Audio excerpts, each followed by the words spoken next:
মদিনার রোদেলা দুপুর বাজারের পথে হাঁটছেন প্রিয় নবী হজরত মুহাম্মদ সাল্লাল্লাহু আলাইহি ওয়াসাল্লাম। তার পরনে সাধারণ একটি চাদর, মুখে শান্তির হাসি। সাহাবারা কেউ কেউ পাশে, কেউ একটু দূরে। হঠাৎ পেছন থেকে কেউ তার জামার কলার চেপে ধরল, এত জোরে টান দিল যে নবীজির ঘাড়ে দাগ বসে গেল। নবীজি ঘুরে তাকালেন। সামনে দাঁড়িয়ে আছে এক ইহুদি ব্যক্তি, যার নাম জাহিদ ইবনে সাহার। তার মুখে রাগ নয়, বরং এক ধরনের দাবিদারির ভাব। হাতে একটি কাপড়ের টুকরো, চোখে উদ্ধত ভাব। সে বলল, হে মুহাম্মদ, আমার প্রাপ্য দাও আমাকে। বনু নাদিরের সম্পদ থেকে আমার হক আছে। তুমি কি মনে করো তুমি সব নিয়ে নেবে আর আমি চুপ থাকব? সাহাবারা তেলে বেগুনে জ্বলে উঠলেন। হজরত ওমর রাদিয়াল্লাহু আনহু এগিয়ে এলেন। তার হাত তরবারির দিকে চলে গেল প্রায়, চোখ দিয়ে যেন আগুন ঝরছে। তিনি বললেন, ইয়া রাসূলুল্লাহ, আদেশ দিন, এই দুঃসাহসিকের মাথা এখনই নামিয়ে দিই। কিন্তু নবীজি, তিনি শুধু মৃদু হাসলেন। সেই হাসিতে কোনো রাগ নেই, কোনো প্রতিহিংসা নেই, কোনো অহংকার নেই, শুধু আছে অসীম ধৈর্য আর গভীর মমতা। তিনি ওমর রাদিয়াল্লাহু আনহুর দিকে তাকিয়ে বললেন, হে ওমর, এটা তোমার কাছ থেকে আশা করিনি। তুমি বরং আমাকে বলতে বলো যে আমি সঠিকভাবে তার হক আদায় করব, আর তাকে বলো যে সে ভদ্রভাবে চাইলে আরও ভালো পেত। তারপর নবীজি সেই ইহুদি ব্যক্তির দিকে ফিরলেন। তার কণ্ঠে কোনো কঠোরতা নেই। তিনি বললেন, তোমার কথা আমি শুনেছি, তোমার যা পাও না তা তুমি পাবে। চলো আমরা হিসেব করি। এই ঘটনাটি বর্ণিত হয়েছে বিভিন্ন হাদিস গ্রন্থে। সহিহ বুখারী ও মুসলিমে এই প্রসঙ্গে নবীজির অসাধারণ সহনশীলতার কথা আলোচনা করা হয়েছে। কিন্তু এখানেই গল্প শেষ নয়। পরের দিন ভোরবেলা মদিনার মসজিদে ফজরের নামাজ শেষ হয়েছে। নবীজি সাহাবাদের সাথে বসে আছেন।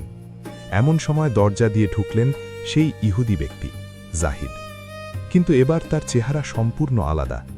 চোখ লাল, কিন্তু কান্নায়, পা কাঁপছে। সে এসে সরাসরি নবীজির সামনে বসে পড়ল এবং বলল, আমি সাক্ষ্য দিচ্ছি, লা ইলাহা ইল্লাল্লাহু ওয়া আন্না মুহাম্মাদান রাসূলুল্লাহ। মসজিদে পিন পতন নীরবতা। সাহাবারা অবাক। হজরত ওমর রাদিয়াল্লাহু আনহু চোখ বড় বড় করে তাকিয়ে আছেন। জাহিদ তখন বলল, গতকাল আমি ইচ্ছে করে তোমার সাথে অসম্মানজনক আচরণ করেছিলাম, কারণ আমি জানতে চেয়েছিলাম তুমি সত্যিই নবী কিনা। তৌরাতে লেখা আছে, শেষ নবী হবেন এমন একজন যাকে কেউ কষ্ট দিলেও তিনি রাগ করবেন না, প্রতিশোধ নেবেন না, বরং হাসবেন।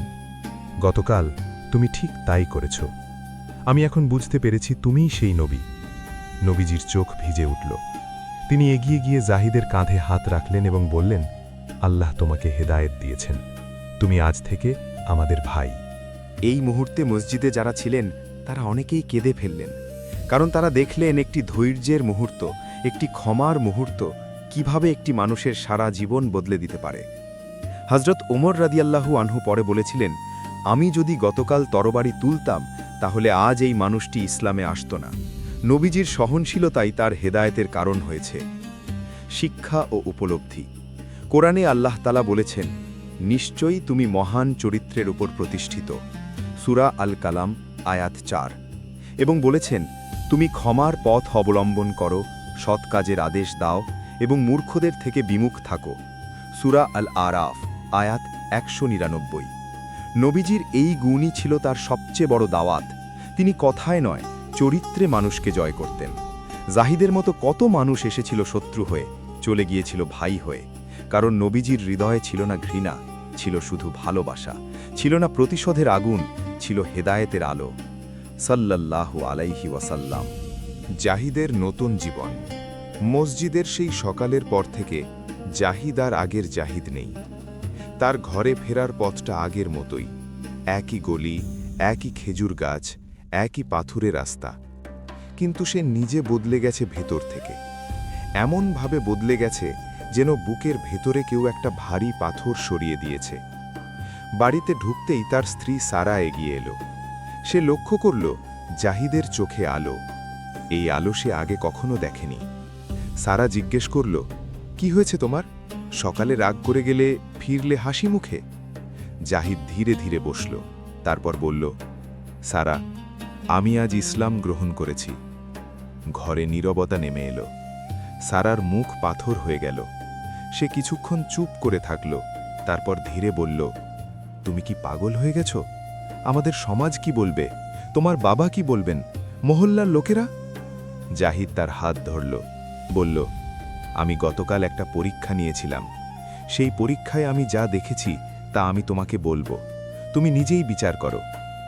সে রাতে জাহিদ তার স্ত্রীকে পুরো ঘটনা বলল, কিভাবে সে ইচ্ছে করে নবীজির গলার চাদর টেনে ধরেছিল, কিভাবে ওমর রাদিয়াল্লাহু আনহু তরবারির দিকে হাত দিয়েছিলেন, কিভাবে নবীজি শুধু হেসেছিলেন, কিভাবে তিনি বলেছিলেন, তোমার হক তুমি পাবে। বলতে বলতে জাহিদের গলা ভেঙে গেল। সে বলল, সারা, তাওরাতে যে নবীর কথা আমরা পড়েছি ছোটবেলায়, যার চরিত্র হবে পাহাড়ের মতো অটল, হৃদয় হবে সমুদ্রের মতো গভীর, আমি সেই মানুষকে গতকাল নিজের চোখে দেখেছি। আমার আর কোনো সন্দেহ নেই। সারা অনেকক্ষণ চুপ করে রইল, তারপর ধীরে ধীরে বলল, আমাকেও নিয়ে যাও নবীজির কাছে। পরের দিন সকালে জাহিদ আর সারা দুজন একসাথে মসজিদে নবীর দরবারে হাজির। নবীজি তাদের দেখে উঠে দাঁড়ালেন, সারার দিকে সম্মানের দৃষ্টিতে তাকালেন। সারা বলল, ইয়া রাসূলাল্লাহ, আমার স্বামী গতকাল যা বলেছে আমি তা শুনেছি, আমিও সাক্ষ্য দিতে চাই। এবং সে কালিমা পড়ল। নবীজির চোখ আবার ভিজে উঠল। তিনি বললেন, আল্লাহ তোমাদের দুজনকে একসাথে হেদায়েত দিয়েছেন, এটা তার বিশেষ রহমত। কিন্তু এরপর শুরু হলো আসল পরীক্ষা। মদিনার ইহুদি মহল্লায় খবর ছড়িয়ে পড়ল, জাহিদ ইসলাম নিয়েছে। প্রতিবেশীরা মুখ ফিরিয়ে নিল। বাজারে কেউ তার সাথে কথা বলতো না, দোকানিরা তাকে মাল দিত না, পথে দেখলে রাস্তা পাল্টে নিত। তার বাবা, বৃদ্ধ এক আলেম, একদিন ডেকে পাঠালেন। জাহিদ গেল। বাবা বললেন কঠোর গলায়, তুমি কি সত্যিই ধর্মত্যাগ করেছ? জাহিদ মাথা নিচু করে বলল, আমি ধর্মত্যাগ করিনি আব্বা, আমি সেই নবীকে মেনে নিয়েছি যার কথা তাওরাতেই লেখা আছে। বাবা বললেন, তুমি আর আমার ছেলে নও। সেই কথা বুকে তীর হয়ে বিঁধল। জাহিদ বাবার বাড়ি থেকে বেরিয়ে এলো, রাস্তায় বসে কাঁদল, দীর্ঘক্ষণ কাঁদল, তারপর উঠল, মসজিদের দিকে হাঁটল। নবীজি তাকে দেখেই বুঝলেন। তিনি কিচ্ছু জিজ্ঞেস করলেন না, শুধু তার পাশে বসালেন, মাথায় হাত রাখলেন। এই একটি স্পর্শেই জাহিদের সব কষ্ট যেন গলে গেল। নবীজি বললেন, হে জাহিদ, যখন মানুষ তোমাকে ছেড়ে যায় তখন আল্লাহ তোমার আরও কাছে আসেন। তুমি হারাওনি, তুমি পেয়েছ। জাহিদ মাথা তুলে বলল, ইয়া রাসূলাল্লাহ, আমি কিছু হারানোর ভয় পাই না, শুধু ভয় পাই আমি কি যোগ্য হতে পারব?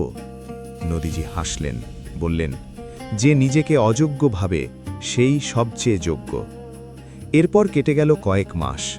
জাহিদ মসজিদে নিয়মিত। ফজর থেকে এশা 5 ওয়াক্ত নামাজে সে থাকত সামনের কাতারে। কোরআন শিখত, হাদিস শুনত। সাহাবারা তাকে আপন করে নিয়েছিল। হযরত ওমর রাদিয়াল্লাহু আনহু, যিনি একদিন তার মাথা নামিয়ে দিতে চেয়েছিলেন, একদিন তার হাত ধরে বললেন, জাহিদ, তুমি সেদিন আমাকে একটা বড় শিক্ষা দিয়েছ। তুমি না আসলে আমি জানতামই না ধৈর্যের তরবারি রাগের তরবারির চেয়ে কতটা ধারালো। একদিন ঘটল আরেকটি ঘটনা। বাজারে জাহিদের পুরনো এক ইহুদি বন্ধু এসে তাকে কটু কথা বলল, অপমান করল, বলল, তুমি বিক্রি হয়ে গেছ। জাহিদ কিছু বলল না, শুধু হাসল। সেই বন্ধু থমকে গেল, কারণ সে এই হাসি আগে কখনো জাহিদের মুখে দেখেনি। এই হাসিতে কোনো রাগ নেই, কোনো দুঃখ নেই, আছে এক গভীর প্রশান্তি। সে জিজ্ঞেস করল, তুমি হাসছ কেন? জাহিদ বলল, কারণ আমার নবীও এভাবেই হেসেছিলেন যখন আমি তাকে কষ্ট দিয়েছিলাম। সেই বন্ধু চলে গেল, কিন্তু 3 দিন পর ফিরে এলো। এবার তার চোখে প্রশ্ন, তোমার নবীর কথা আমাকে বলো। এভাবে জাহিদের জীবন হয়ে উঠল একটি জীবন্ত দাওয়াতের গল্প। সে মুখে বক্তৃতা দিত না, কিতাব নিয়ে বসত না, শুধু চলত নবীজির মতো করে, ধৈর্য দিয়ে, হাসি দিয়ে, ক্ষমা দিয়ে। এবং মানুষ আসত, জিজ্ঞেস করত, আলো খুঁজত।